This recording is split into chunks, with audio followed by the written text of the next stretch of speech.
नमस्कार दोस्तों। हमारी आज की कथा सखियों का श्रृंगार। ये कथा भगवान श्री कृष्ण की एक अति सुंदर लीलाओं में से एक है। तो चलो बिना देरी करे करते हैं शुरू। जय जय श्री राधे। एक बार निकुंज में जब राधा जी और श्याम सुंदर जी बैठे थे तो श्री राधा जी ने श्याम सुंदर से कहा, हे श्याम सुंदर, आप मेरा तो नित्य श्रृंगार करते ही हो। मेरी यह इच्छा है कि आप मेरी 8 सखियों का भी अपने हाथों से श्रृंगार कीजिए, उन्हें भी अपनी सेवा का सुख प्रदान करें। श्याम सुंदर जी बोले, हे प्रिया जी, मैं एक ऐसी लीला करता हूँ जिससे सभी सखियों के श्रृंगार करने का अवसर मुझे प्राप्त होगा। ठाकुर जी ने सबसे पहले राधा रानी को श्याम सुंदर का रूप दे दिया, अर्थात अपना ही रूप दे दिया, अपने ही रूप में श्रृंगार कर दिया। इतना सुंदर श्रृंगार किया उन्होंने राधा रानी का कि वह साक्षात कृष्ण लगने लगी। काली लटाएं बिल्कुल कृष्ण जैसी माथे पर लटक रही थी।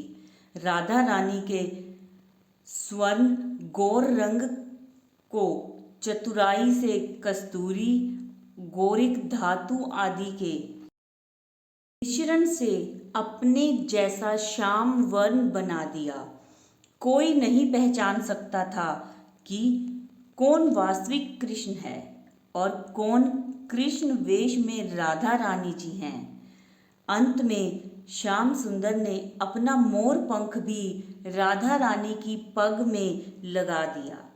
अब तो कृष्ण वेश में राधा रानी वास्तविक कृष्ण लगने लगी। मोर पंख के साथ उनका श्रृंगार पूर्ण हो गया। श्याम सुंदर ने कृष्ण वेश राधा रानी को कुंज के बाहर बिठा दिया और खुद कुंज में चले गए। जब कुंज में सखियां आई तो उन्होंने सबसे पहले कुंज के बाहर कृष्ण वेश में राधा रानी को देखा।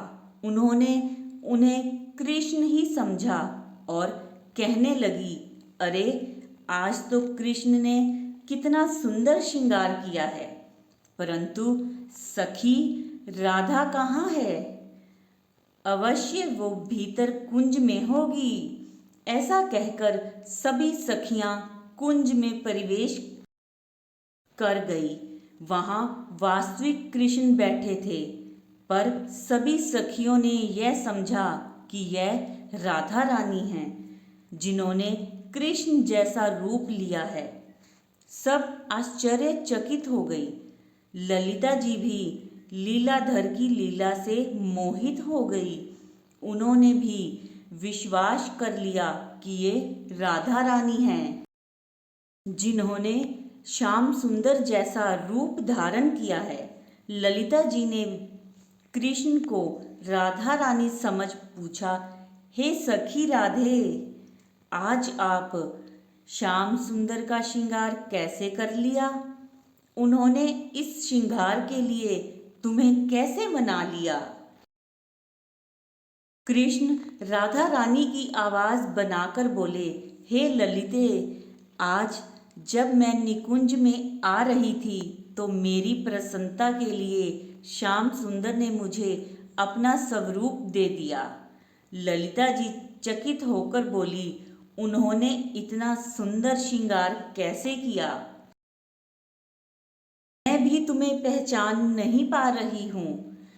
कृष्ण राधा रानी की आवाज में बोले, ललिते, तुम दूसरे निकुंज में आओ, वहां मैं तुम्हें श्रृंगार करके बताऊंगी कि उन्होंने मेरा श्रृंगार कैसे किया।